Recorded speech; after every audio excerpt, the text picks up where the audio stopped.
In today's video, we are going to put it all together with all of the possible characteristics of our functions. So what we've talked about the last couple days with finding our asymptotes, our holes, our intercepts algebraically, and also combine that with stating our domain, our range, and our increasing and decreasing intervals, as well as our end behavior. So in our first function, again, we're going to describe this pretty straightforward function, f of x equals 5 over x minus 6. And so we want to make sure, again, when we're looking for any of our discontinuities, we're going in the same order that we did last lesson. So finding our horizontal asymptotes first. Now, in this expression, we're seeing that we have a degree technically of 0 in the numerator because there are no variables. So the numerator degree is less than the denominator degree. So that means we're going to have a horizontal asymptote of y equals 0. Okay, holes, again, only occur if we have matching factors, and we can't factor this expression anymore. So there are no holes in this function. Vertical asymptote comes from any factors that are in the denominator that we haven't used yet. We have not used that x minus 6. And so again, if we set that equal to 0 and solve for x, that means our vertical asymptote is going to be x equals a positive 6. Now, thinking about what this means for our domain and our range.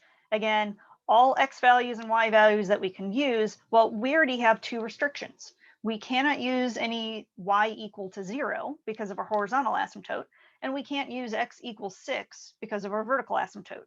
So in our domain, that's what we're going to state is just what pieces we can't use. So x is such that x cannot equal 6 from our vertical asymptote. And for a range f of x, such that f of x cannot be 0 from the horizontal asymptote.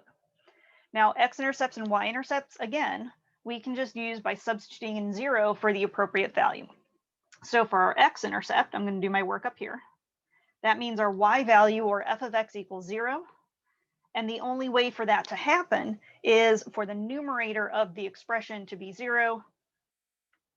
But that's a 5. We throw this one out, there's not going to be any x-intercept. Okay, our y-intercept, again, is when x is 0. So I'm going to plug in 0 in my function. In other words, 0 in wherever I have an x. So that's going to come out to negative 5/6. So my y-intercept is at 0, negative 5/6. Okay, let's go ahead and graph this out with what we know so far. So we know our y-intercept is at 0, negative 5/6. So a little bit less than 1. Then we know that we have a vertical asymptote at x equals 6. So 1, 2, 3, 4, 5, 6, right towards the edge of the graph.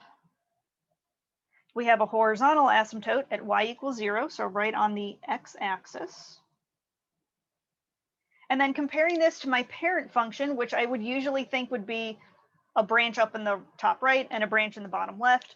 I don't have any negative signs flipping it around, so I know that's going to be my overall behavior. And I also know where my y-intercept is. So that tells me I know my first branch is down at the bottom left, and my other branch would have to be towards the top right.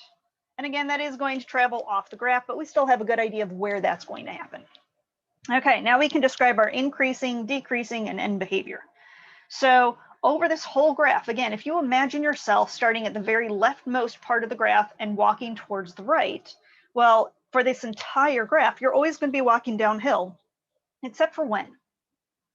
Well, you're never actually going to reach that point where x equals 6. So we actually have two decreasing intervals on this one. One from negative infinity up until the point we get to the x equals 6. And then we pick up on the other side of the 6. And all the way to positive infinity. So again, when we have multiple intervals, we join them with the U, the union symbol. And don't forget, parentheses around the 6 means we get really, really close to the 6, but not there exactly.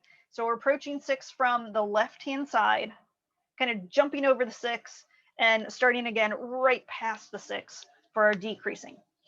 At no point will you be walking uphill, so there is no increasing interval. Now our end behavior, again, we're thinking as x approaches positive infinity or as x approaches negative infinity. So x at positive infinity is all the way to the right. x at negative infinity is all the way to the left. With both of these ends, they're getting really, really close to that horizontal asymptote, which is y equals 0. So in both directions, our f of x approaches 0 because that's the line it gets really close to. Again, now would be a good time, go ahead and pause this, plug this into Desmos and see if the picture agrees with our graph. And again, hopefully by the end of this unit, you can sketch out these functions without relying on Desmos because we have our algebraic methods to find all of the important information that lets us sketch it. Okay, let's look at example 2. So example 2, we have two expressions now in our rational function. We have an x squared minus 9, which I know I can factor, and I have the x minus 3. And again, first off, looking at the horizontal asymptote, well, the degree in the numerator is greater than that in the denominator, so I'm not actually going to have a horizontal asymptote in this one. Let's double check for whole. So now we need to factor. So x squared minus 9 factored, that's a perfect difference of squares. So we're looking at x plus 3, and x minus 3. In the denominator, we already had an x minus 3. We have a matching factor at x minus 3. And so setting that equal to 0 and solving for x, we would end up with x equals 3. However, we need to figure out the actual point that it hits, and that's going to help us sketch the graph out as well. So again, with anything that's left over, so if I cancel out my simplifiable factors, I'm only left with x plus 3. So f of 3 would be 3 plus 3, aka 6. So our whole, our missing point, would be at 3, 6. Vertical asymptote, well, now that we've dealt with the whole, there's no more factors in the denominator, so there's no vertical asymptote. This is why we do these three things in this order, because it can help us kind of rule out the ones where we don't have any remaining factors to use. Alrighty, so now for our domain. Our x is such that x cannot equal, well, the only point that we aren't going to be hitting is that 0 that has an x coordinate of 3. So same thing for our y value. So f of x is such that f of x cannot be 6. And so let's pause for a moment. Before I do my x and my y-intercept, what do I have left in my function? Well, once I simplify out that x minus 3, the only thing I have left is x plus 3. And it's another problem, kind of like what we did in last lesson, where our leftover is just a line. So let's graph that line and save ourselves a little bit of time on x and y-intercept. So a line of x plus 3 means we have a y-intercept at 3 and a slope of 1.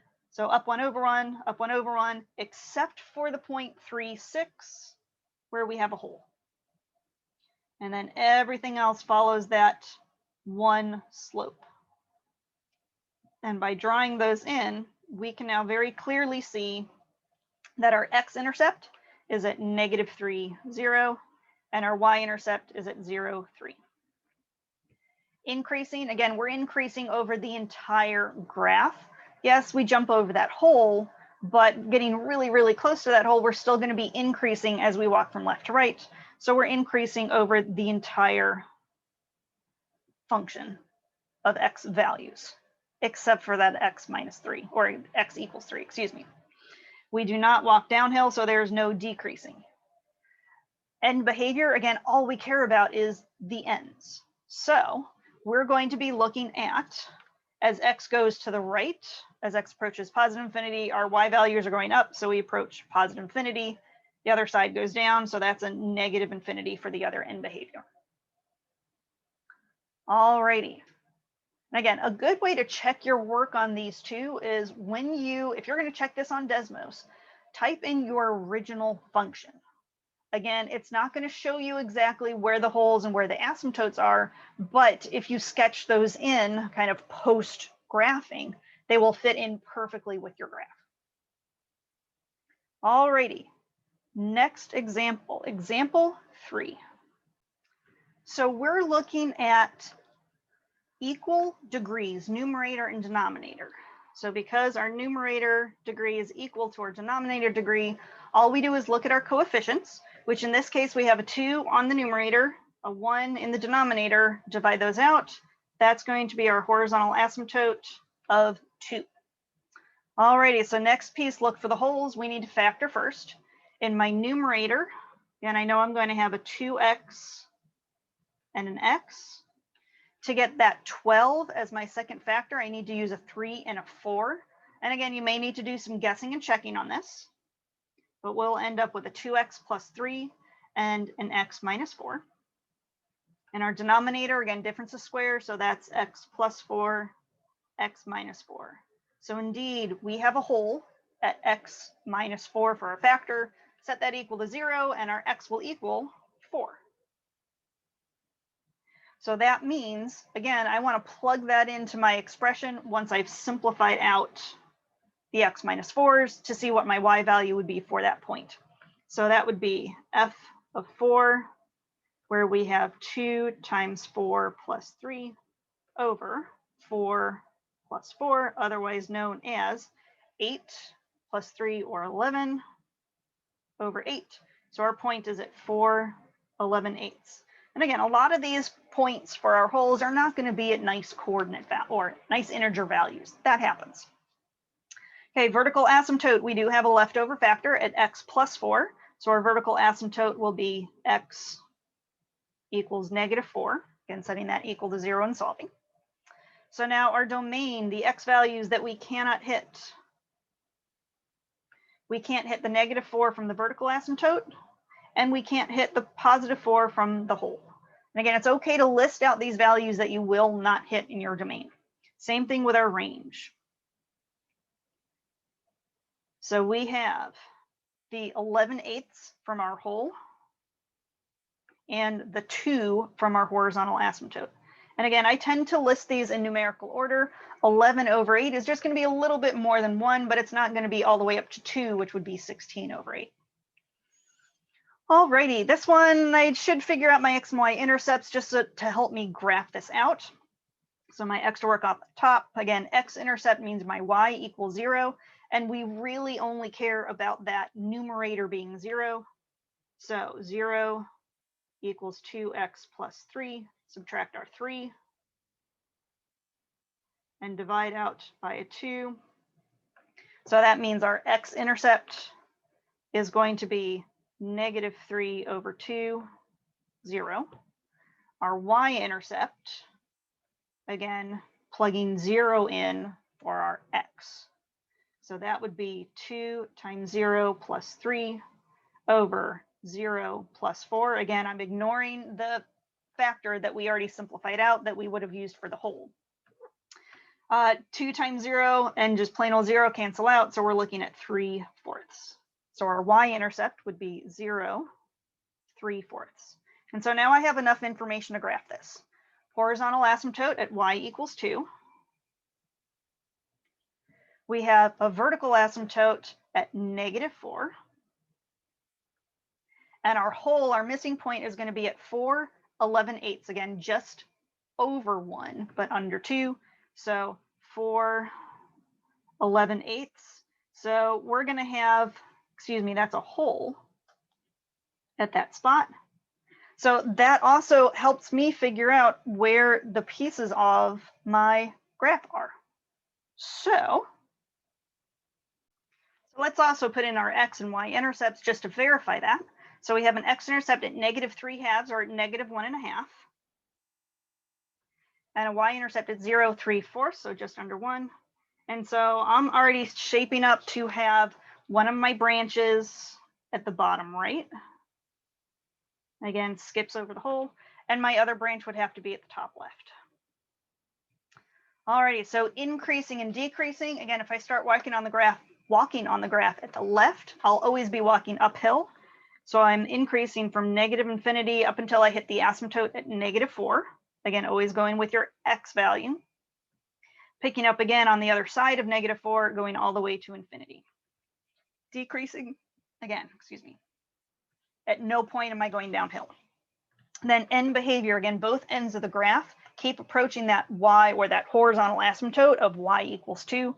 So both of these are going to 2. All right, our last function, we actually already did all the legwork already for the intercepts and what the graph looks like. Example 4 is actually exactly the same function that we used in example 9 on our last lesson. So what we already figured out from that one is that we had a horizontal asymptote at y equals 2. We did not have any holes. We had 2 vertical asymptotes, one at -2 and one at +2. So that means our domain, our x cannot equal -2 or +2.